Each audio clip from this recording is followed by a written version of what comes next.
versículo 1 ao versículo 4. Enquanto você procura, quero render graças ao meu Deus por essa honra ministerial. Servir em casa é mais difícil do que lá fora, mas eu assumo essa tribuna hoje com o coração em chamas, porque eu venho trazer uma mensagem séria, urgente e cristocêntrica. Vamos fazer a leitura? Diz o texto: as palavras de Neemias, filho de Acalias, no mês de Quisleu, no ano 20º, estando eu na cidadela de Suzã. Veio Anani, um de meus irmãos, com alguns de Judá. Então lhes perguntei pelos judeus que escaparam e que não foram levados para o exílio e acerca de Jerusalém.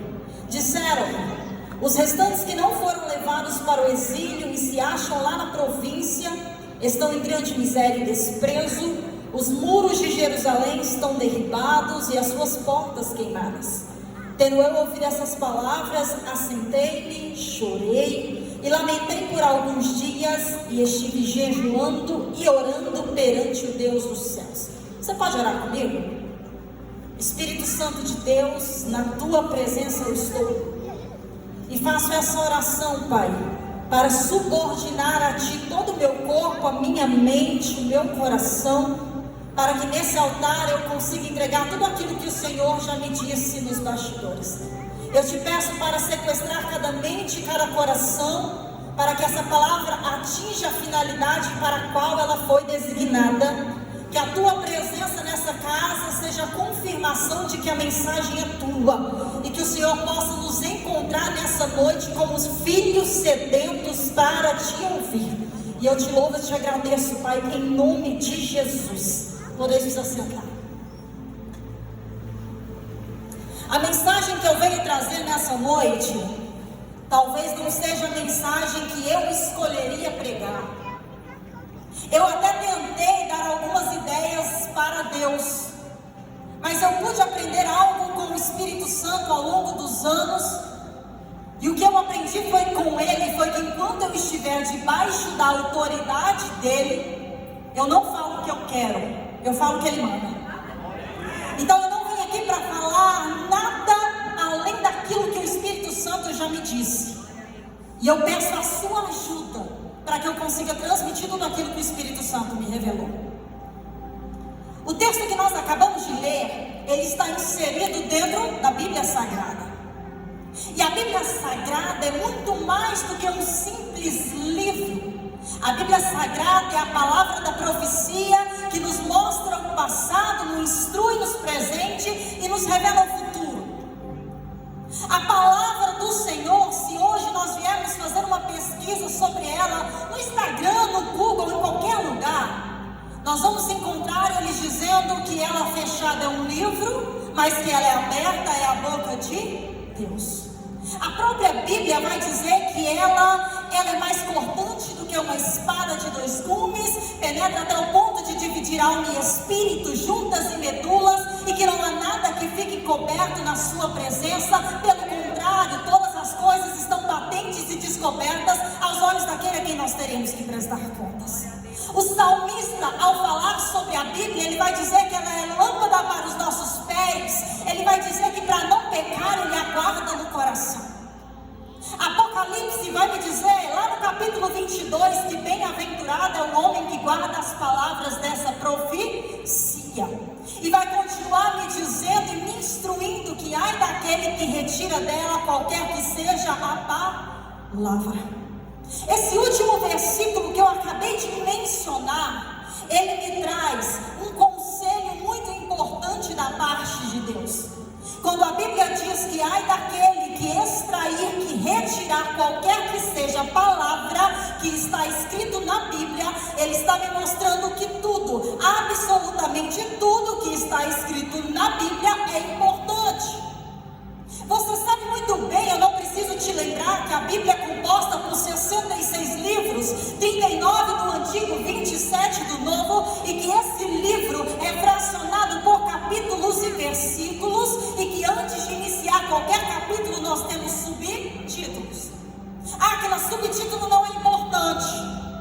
Se Se não fosse Apocalipse, não estava nos alertando que ai daquele que retira do texto qualquer palavra. O que você quer dizer com isso, Átila? Presta atenção. O livro de Neemias, no capítulo 1, ele tem como subtítulo: Neemias ora por Jerusalém. O capítulo 2 inicia com o subtítulo: Neemias é mandado para Jerusalém. É óbvio que o texto está falando de uma Jerusalém terrena. O texto está nos trazendo referência a uma Jerusalém que poderia ser geograficamente encontrada. Mas quem é espiritual vai entender o que Deus está dizendo. Deus está nos dizendo que porque Neemias no capítulo 1 ora por Jerusalém, se lembra de Jerusalém, tem seu pensamento ligado em Jerusalém, no capítulo 2 ele é enviado para lá. Deus está nos trazendo uma alerta e Ele me deu autoridade para ser bem direta nessa noite, para deixar bem claro que se nós, igreja do Senhor, não nos posicionarmos para lembrarmos de Jerusalém, se nós não voltarmos a orar por Jerusalém, se nós não voltarmos a ansiar por Jerusalém, amanhã quando a trombeta tocar nós não iremos para lá.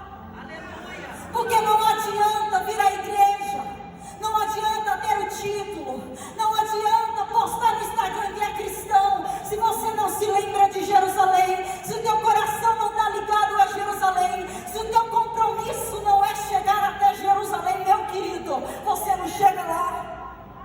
Aquela palavra é dura, eu sei, mas antes que Deus falasse com vocês, Ele também falou comigo. Glória a Deus.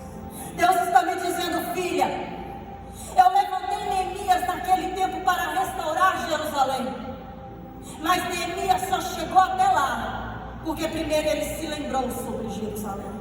E é interessante que nós, como cristãos, nós ouvimos dizer que nós passaremos a nossa eternidade com Cristo nos céus.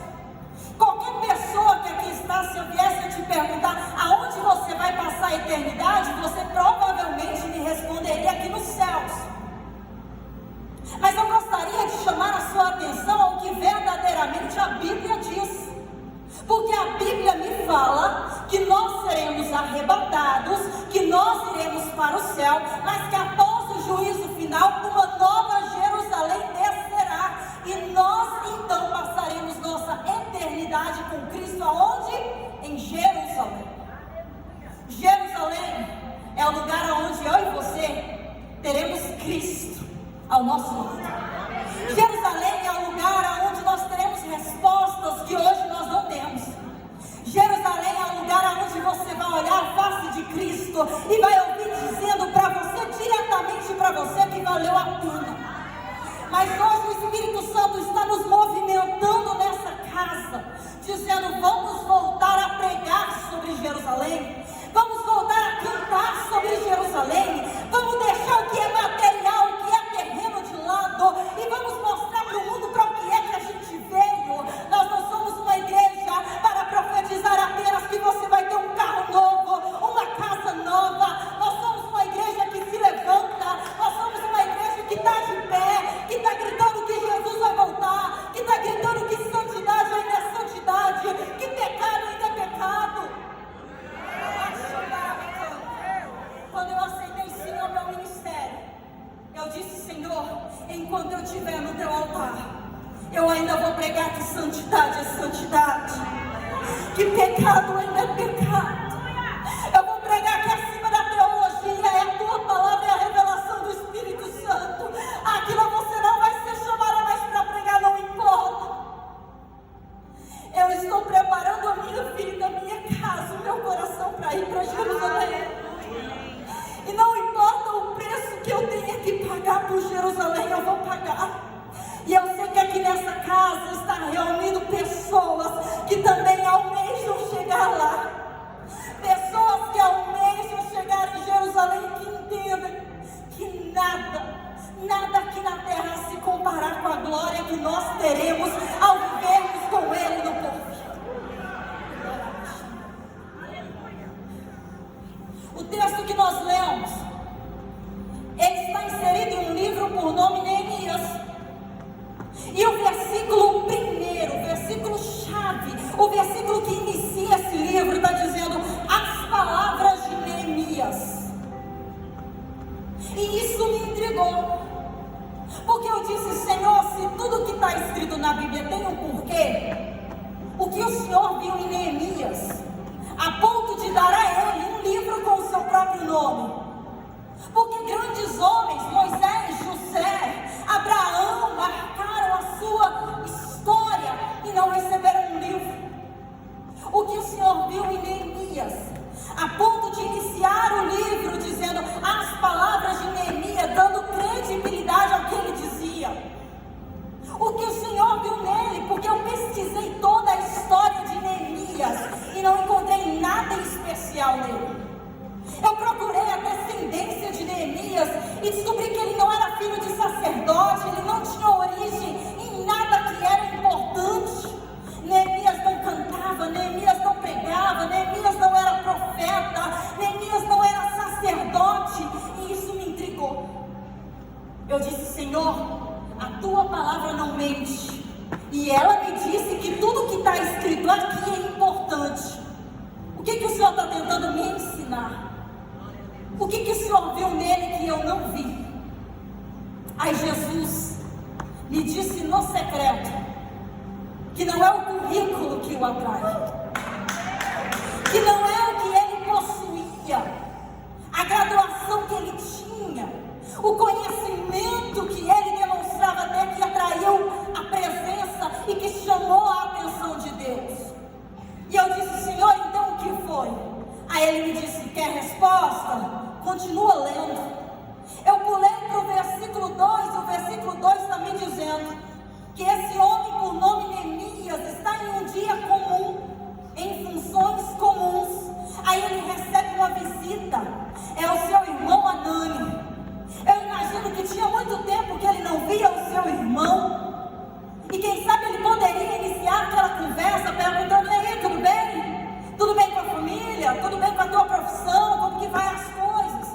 Mas não, o texto me diz que quando ele encontra Anani, a primeira coisa que ele vai perguntar para ele é: como vai Jerusalém? A primeira coisa que ele vai perguntar para aquele homem é a respeito de Jerusalém. E Deus me disse: filha, eu não sou aquele Deus que fica impressionado com o que o outro tem a me dar, mas eu fico impressionado quando eu vejo alguém no meio de um dia comum fazendo menção de Jerusalém. O que move o coração de Deus é quando você sai da sua casa em uma sexta-feira à noite e vem para cá falar dos céus. O que move o coração de Deus é quando você deixa tudo de lado só para vir aqui falar a respeito do reino. Aí tem gente que pensa que Deus vai escolher somente quem é importante à vista do homem.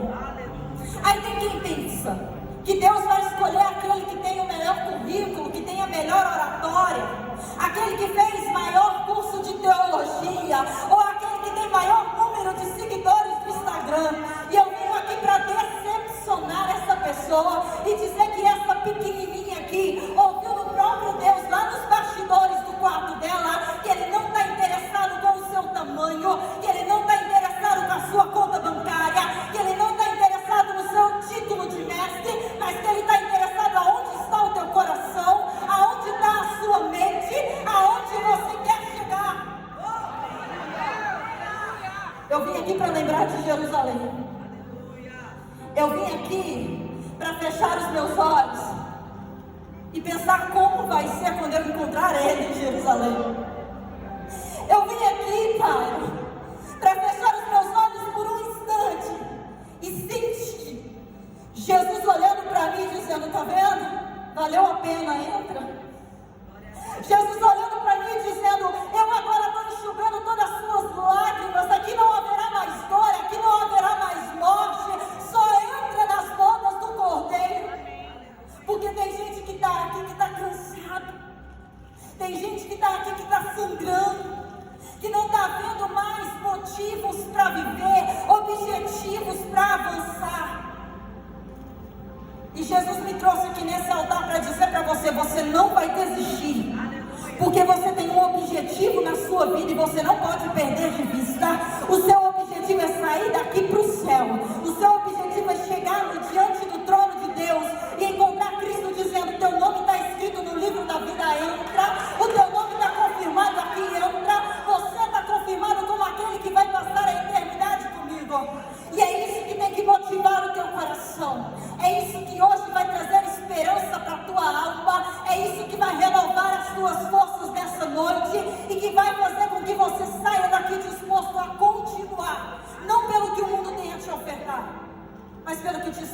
ouvir. Neemias recebe como resposta de Hanani que Jerusalém estava destruída. Os muros de Jerusalém haviam sido destruídos, os portões estavam queimados e o povo de Jerusalém estava sofrendo. E isso é interessante porque no versículo anterior eu tenho Neemias chamando a atenção de Deus, Neemias sendo apresentado por Deus, e de repente no versículo 4 o texto está dizendo que ele está com o coração sofrendo. E isso acontece muito. Acontece comigo e talvez aconteça com você. É que ser lembrado por Deus, amado por Deus, escolhido por Deus, não nos isenta de receber notícias ruins. Aleluia. Receber do Senhor um chamado não nos isenta de chorar, de sofrer. E tem batalha que é tão grande, tem guerra que é tão árdua, que a gente até se esquece de Jerusalém, porque está doendo é aqui. Aí a gente para e pensa, eu sei que Jerusalém existe, mas até eu chegar lá eu não estou aguentando mais. Porque nós somos acostumados a ouvir alguém do nosso lado dizendo, eu não aguento mais, e a gente olha para ele e fala assim, aguenta sim, Jesus é na sua vida. Mas aquela pessoa não está aguentando mais nem ela ouvir essa frase, ela precisa de algo a mais, ela precisa de uma resposta. E às vezes Deus não responde. Porque ser conhecido por Deus não vai te isentar de passar por aflições. Aleluia. Eu não sei o que você está passando. Eu não sei o que você entrou aqui nessa noite sentindo. Eu não sei o que você está sentindo e não contou para ninguém. Nem a notícia que você recebeu e que você não está conseguindo nem absorver. Mas eu sei que vai valer a pena. Eu sei que vai valer a pena cada lágrima que você deixa cair aqui. Eu sei que vai valer a pena cada frase que você fala para Deus em meio às suas orações. Eu sei que vai valer a pena porque eu sirvo um Deus que é justo, um Deus que é fiel. E se Deus disse que valerá toda a pena, é porque valeu. Neemias estuda aquela palavra e o texto vai dizer que ele senta, chora e lamenta. Porque é normal termos dias maus. É normal termos aquele dia que a gente simplesmente se prostra. Todo mundo tem um dia que não está nada legal. Mas o mesmo versículo que está me dizendo que Neemias sentou, chorou e lamentou, está me contando que ele se levantou, jejuou e orou. E ele fez isso porque, o texto está dizendo que Neemias se levanta, jejua e ora porque era dia de servir o rei. Neemias tinha um compromisso com o rei, não era a sua tristeza que iria liberá-lo do seu compromisso. Neemias já havia confirmado o seu nome na lista dos presentes do culto do estádio. Então ele não iria deixar de vir só porque ele estava triste, não. Ele tinha feito um compromisso com o rei, tinha marcado um encontro com o rei, e Neemias vai para servir. Neemias está feliz? Não, Neemias está triste, mas está indo servir. A Bíblia está me contando que como copeiro do rei, Neemias vai levar vinho, que representa alegria. Neemias está triste, mas está levando alegria para o rei. Neemias está com o coração sangrando, mas está indo servir o rei.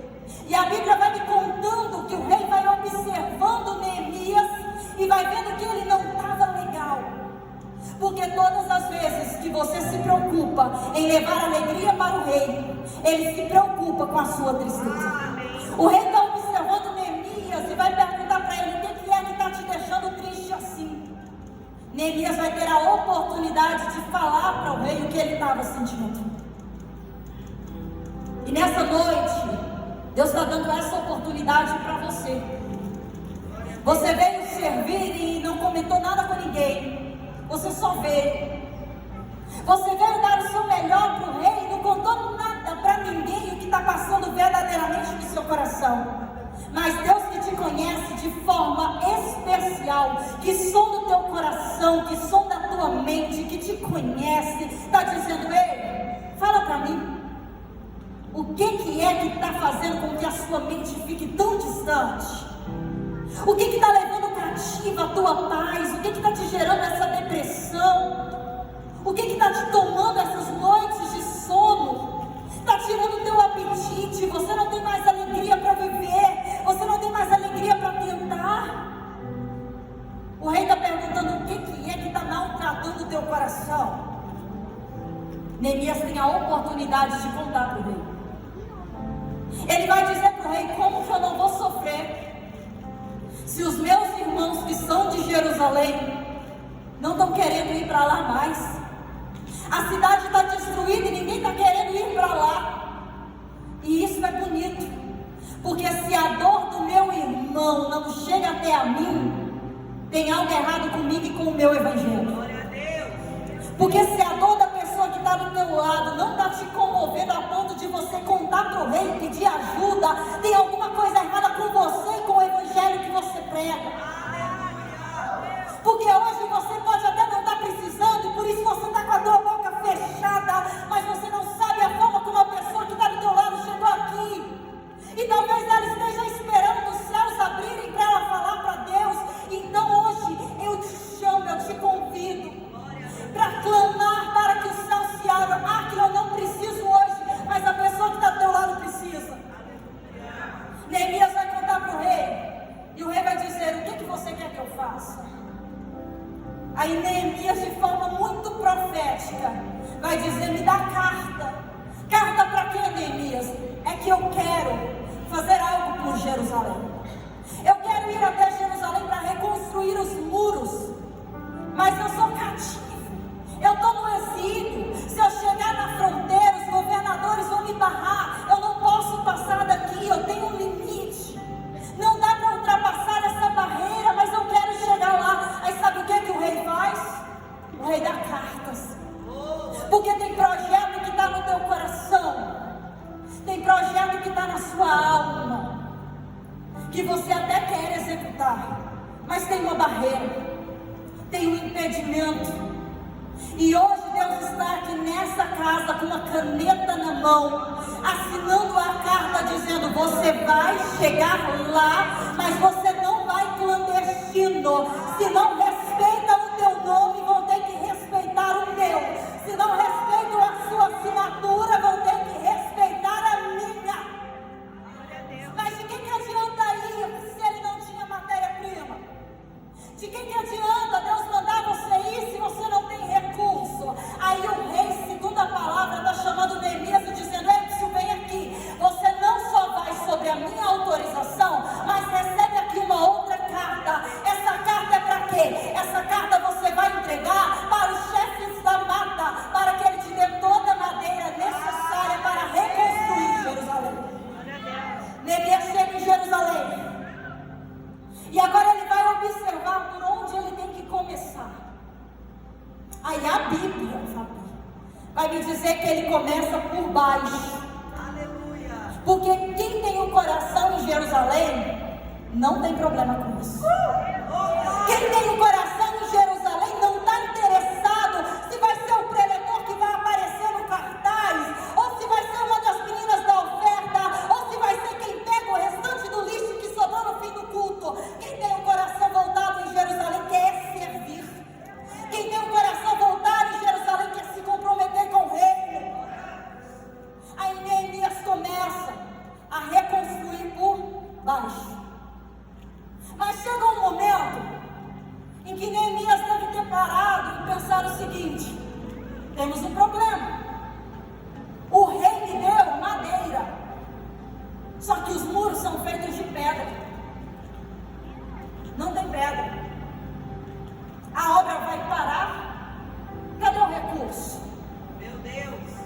Aí a Bíblia diz que do antigo muro que tinha em Jerusalém restaram pedras queimadas. Pedras que um dia foram um muro. Pedras que um dia tiveram o utilidade. Pedras que um dia foram usadas. Pedras que um dia foram importantíssimas para Jerusalém. Mas que o inimigo veio, lhe arrancou a força. E que hoje são apenas pedras queimadas, jogadas em um canto qualquer. Aí a gente se pergunta, por que o rei não deu pedras novas para Neemias? Ele deu madeira, deu autorização. Por que não deu pedras novas?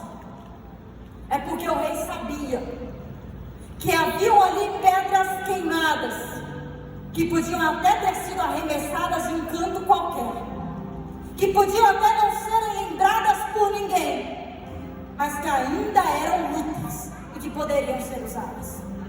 Tem pessoas que chegaram aqui, que estavam ouvindo a mensagem até agora e dizendo, não é para mim, porque eu não sou Neemias aqui.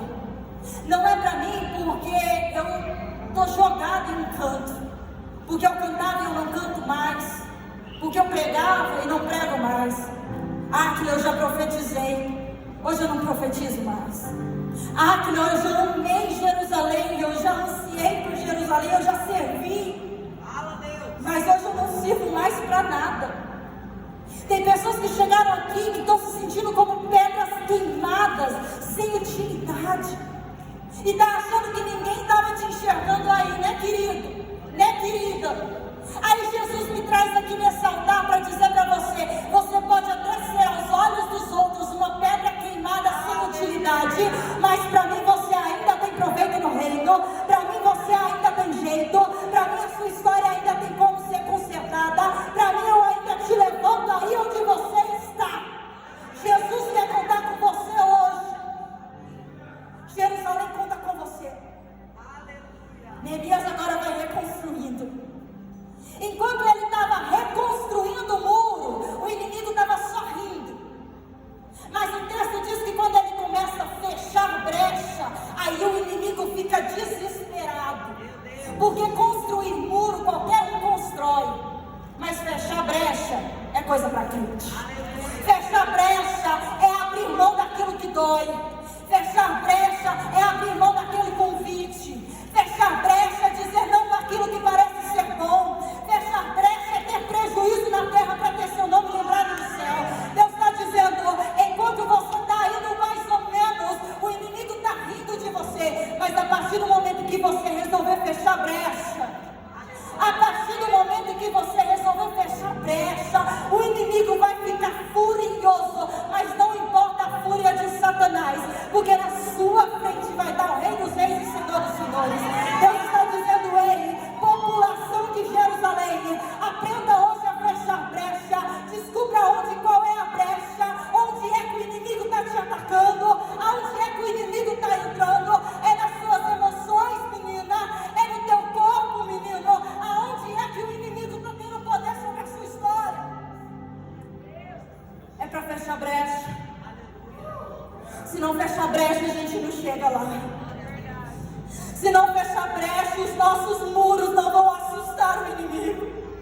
Se você não fecha brecha, o seu texto cristão no Instagram não vai abalar o inferno. Se você não fecha brecha, a sua família não fica de pé. O Senhor hoje está tratando contigo porque Ele te ama. Quando Neemias fica sabendo que o inimigo está irado porque as brechas estão sendo fechadas, ele cria uma nova estratégia. Ele disse, vou colocar as pessoas de frente para a brecha. As pessoas vão começar a vigiar a brecha. Vão estar sozinhas, Neemias? Não, eu quero as famílias fechando as brechas. Quem está dizendo isso é você, Aquila? Não, a Bíblia está dizendo que quando Neemias soube que o inimigo ousava atacar nas brechas, que ele então colocou o povo por famílias. Capítulo 4, versículo 13. Então pus o povo por famílias. O que Deus está dizendo, Aquila? Tem brecha na sua vida que você não vai conseguir fechar sozinho, se você não voltar a falar com o seu pai. Tem brecha na sua vida que você não vai conseguir fechar sozinho, se você não começar a obedecer a sua mãe. Ah, que eu sou maior de 18 anos. Quem está dizendo não sou eu, é a Bíblia. Tem brecha na sua vida, que se você não fizer as pazes com o seu colega, não vai fechar. Tem crise emocional, que se você não pedir perdão, não vai passar. Aquilo você não sabe o que a outra pessoa fez comigo. Aquilo você não sabe o quanto eu fui ferido e machucado. Mas Jesus está dizendo: você é de Jerusalém, você é diferente. Pare nesse momento e se lembre de alguém, talvez alguém da sua família que você gostaria que estivesse do seu lado, algum amigo, alguma amiga que você queria que estivesse aqui, alguém que a sua mente te levou agora a pensar e a se lembrar dela. Tem coisas na sua vida que para se resolver vai precisar dela. Glória a Deus. Eu não sei para quem é essa mensagem, talvez seja para uma pessoa só. Mas você está insistindo tanto para que Deus resolva algo na sua vida e está faltando só isso. Você sozinho na brecha não vai conseguir. Mas o Senhor vai te trazer as orientações para que você consiga. A Bíblia diz que as famílias agora estavam diante da brecha, fechando a brecha. Com uma mão elas trabalhavam agora, e com a outra elas seguravam uma arma, porque elas entenderam que estavam em guerra. As nossas famílias estão em guerra. A nossa igreja está em terrível batalha. Quem é espiritual entende que nós estamos em um campo de batalha como nunca antes experimentado. Antes nós víamos os cristãos sendo perseguidos, levados para serem mortos. Hoje nós não vimos, porque os cristãos estão sendo levados para o fundo de um poço, dentro de um quarto depressivo. Antes o diabo tirava pessoas de dentro da igreja, hoje ele quer matá-las aqui dentro mesmo. Porque quanto mais fria a igreja tiver, mais fácil para ele entrar na brecha. Jesus está dizendo: vamos deixar de ser uma igreja morna. Porque aqueles que forem mortos no grande dia, aqueles que não forem nem quentes nem frios, serão vomitados. A população de Jerusalém não é uma igreja morna, mas é uma igreja fervorosa. Aquilo, Neemias fez tudo isso. E como isso acabou? Neemias capítulo 6, verso 15, está me dizendo que depois de toda essa batalha, de todo esse posicionamento, depois de toda a fúria do inimigo e os ataques, acabou-se, pois, o muro aos 25 dias. E ouvindo os nossos inimigos, temeram e reconheceram que por intervenção do nosso Deus é que fizemos essa obra. Essa mensagem, ela tem como único objetivo te fazer lembrar de Jerusalém, te fazer lembrar do que te aguarda e te trazer à memória que nada que o inimigo vier a fazer ou tentar fazer contigo e com a sua casa vai te tirar daquilo que o Senhor separou. Eu não sei se nessa casa você é um Neemias que está lutando por Jerusalém, que está chorando, sangrando, mas está servindo a Jerusalém. Ou se hoje você é uma pedra queimada, que chegou aqui pensando: ninguém vai me ver, ninguém nem se lembra de mim. Se você é essa pedra queimada, saiba que para você Deus tem um Neemias, e que nessa casa você vai encontrar alguém para cuidar das feridas que a queda te causou, alguém para cuidar das feridas que a religiosidade te gerou, alguém para cuidar dessa dor, dessa mágoa, desse trauma, desse coração aflito. E eu queria que você se colocasse de pé, meu tempo está acabando.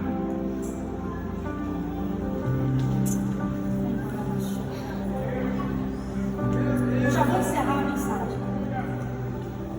Mas eu estava aqui recordando que alguns dias eu li um texto que dizia que uma criança estava fazendo uma longa viagem.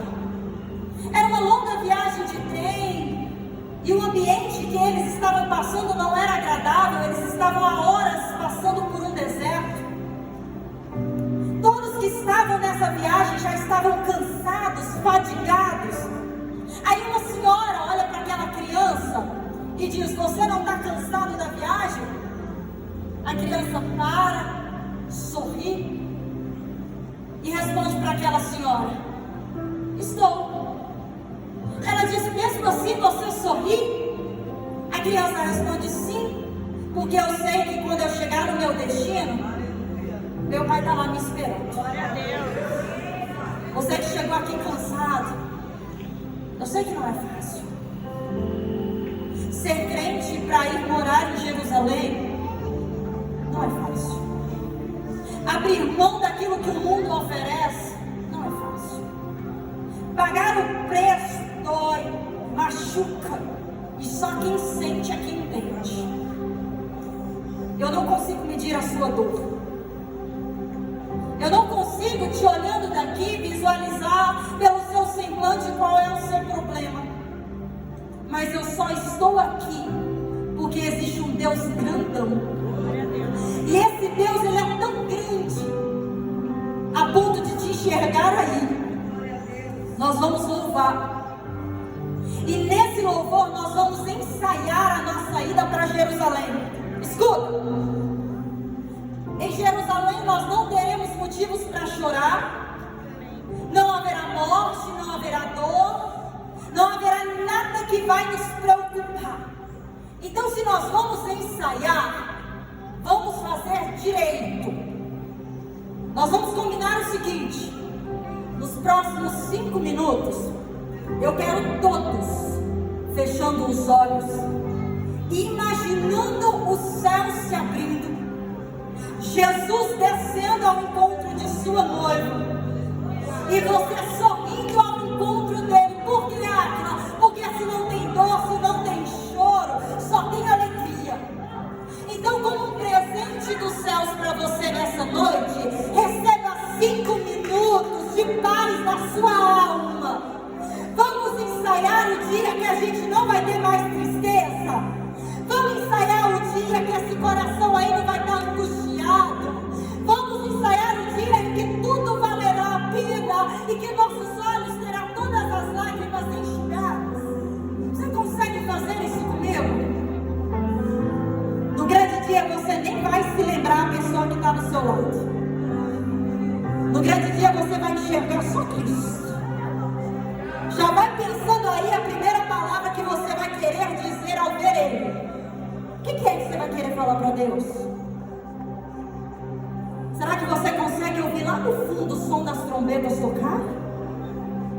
Era só um dia qualquer.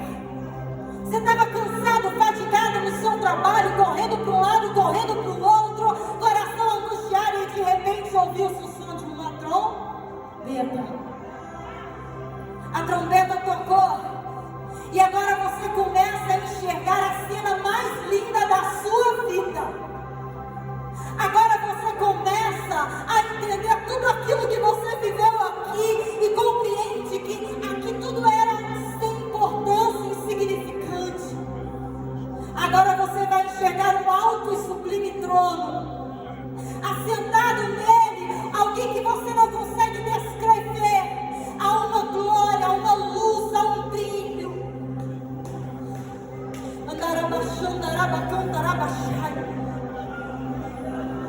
E você vai conseguindo entrar nessa atmosfera. E é nessa atmosfera que Jesus vai acalentando o teu coração. É nessa atmosfera que Jesus está dizendo: vem, filho amado. É nessa atmosfera que Jesus está dizendo: entra nas bodas do Cordeiro.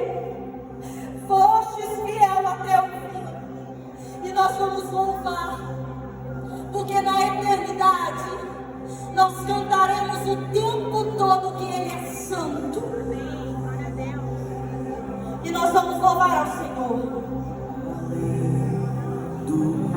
Comece a imaginar o seu encontro com Ele.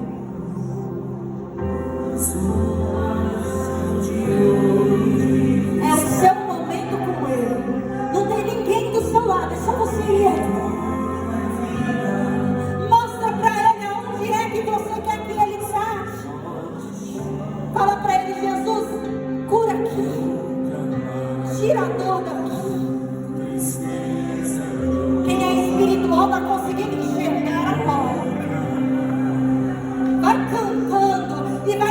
trazendo em sua memória esse momento, Pai.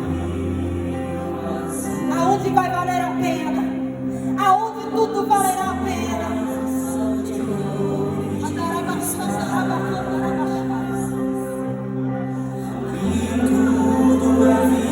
Canta com a alma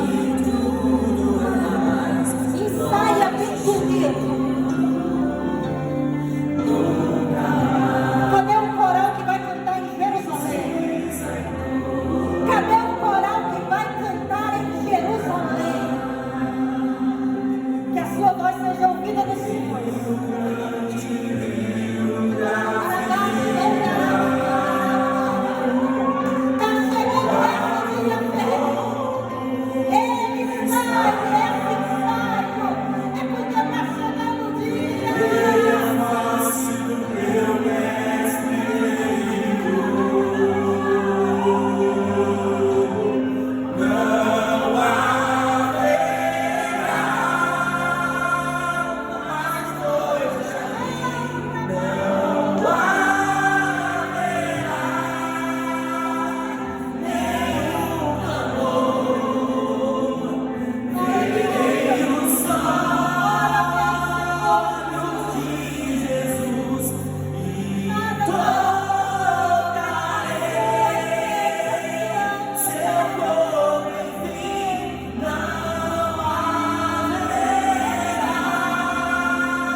te vejo em Jerusalém.